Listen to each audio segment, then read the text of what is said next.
तो black suit Superman और Odin में से ज़्यादा पावरफुल कौन है? और क्या अब Loki living tribunal beyonder and comics का लूसीफर से भी ज़्यादा पावरफुल हो गया है? और तो और लिविंग ट्राइब्यूनल और बियॉन्डर में से ज़्यादा पावरफुल कौन है? आज इन सारे सवालों के एक नंबर जवाब तुम्हें इस वीडियो में मिल जाएंगे, तो मेक श्योर कि तुम वीडियो एंड तक देखना। एंड ये सारे सवाल ही मेरे किसी ना किसी वीडियोस में पूछे गए हैं, तो अगर तुम्हारे पास भी कोई सवाल हो तो कमेंट कर देना। तो अब शुरू करते हैं पहले सवाल से कि ब्लैक सूट सुपरमैन और एमसीयू के ओडिन में से ज़्यादा पावरफुल कौन है? तो इस बैटल का विनर फॉर श्योर ओडिन होगा। अब वो कैसे, तो सुनो। ओडिन 50,000 साल का है, जिसकी वजह से उसका स्ट्रेंथ और ड्यूरेबिलिटी बहुत हाई होगा, क्योंकि एस गार्डियंस की पावर लेवल्स उनके एज के साथ बढ़ती जाती है। एंड बहुत चांस है कितने लंबे लाइफ स्पैन में उसने सुपरमैन जैसे किसी क्रिएचर से फाइट करी हो।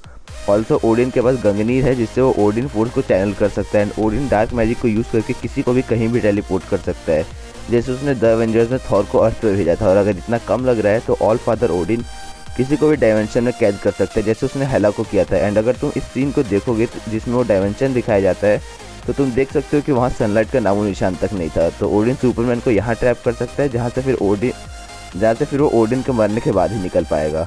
या फिर वो सुपरमैन को एक ऐसे सोलर सिस्टम में टेलीपोर्ट कर सकता है जहाँ या तो येलो सन ना हो या फिर वहाँ रेड सन हो, क्योंकि सुपरमैन रेड सन के रेडिएशन के कांटेक्ट में आते ही वीक होने लगता है।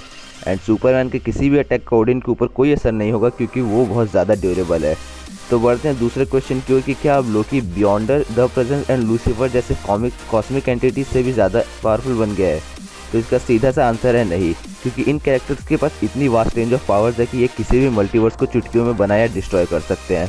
एंड लोकी मल्टीवर्स को प्रोटेक्ट करता है, एंड उसके पास इतनी पावर्स नहीं है कि वो अपने बलबूते पर एक न्यू मल्टीवर्स बना ले या डिस्ट्रॉय कर दे।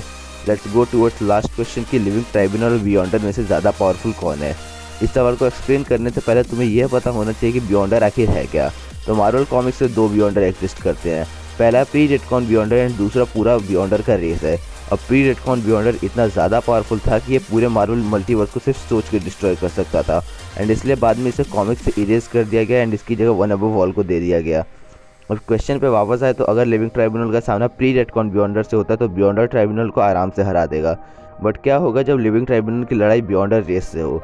इसके बारे में ज़्यादा सोचने की ज़रूरत ही नहीं है, क्योंकि कॉमिक्स में ऐसा हो चुका है जब 3 बियॉन्डर ने मिलकर लिविंग ट्राइब्यूनल की मार ली थी। लेकिन हाँ, लिविंग ट्राइब्यूनल इनमें से 2 को हाई डिफ़िकल्टी के साथ निपटा सकता है। अब आई होप कि तुम्हें तुम्हारे तीनों सवालों के जवाब मिल गए होंगे। इफ़ हाँ, तो प्लीज़ वीडियो को लाइक और शेयर करके चैनल को सब्सक्राइब कर देना, एंड बेल आइकन को भी दबा देना। अगर कुछ समझ नहीं आया हो या दूसरा क्वेश्चन हो तो बेफिक्र होकर कमेंट कर देना, मैं समझा दूंगा। यह जानने के लिए कि कैसे व्हाट इफ ने ओडिन और सुप्रीम स्ट्रेंज को डिस्ट्रॉय कर दिया है, पिन कमेंट में दिए गए लिंक पर क्लिक करो या चैनल पर जाकर देख लेना। मैं मिलता हूँ अगले वीडियो में। Bye bye.